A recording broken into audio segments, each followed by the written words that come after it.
Kita ke topik selanjutnya pemirsa. Sudah 3 bulan ini sejak Januari lalu perangkat desa di Banyuasin bekerja tanpa menerima gaji bulanan yang disebabkan karena anggaran dana desa dari APBD belum cair.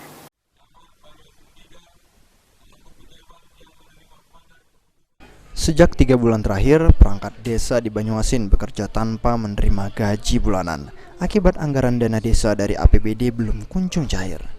Kini, gaji perangkat desa dan BPD bervariasi, mulai dari Rp1.200.000 hingga Rp1.700.000 dan mengalami kenaikan Rp50.000 sesuai janji Bupati Banyuasin.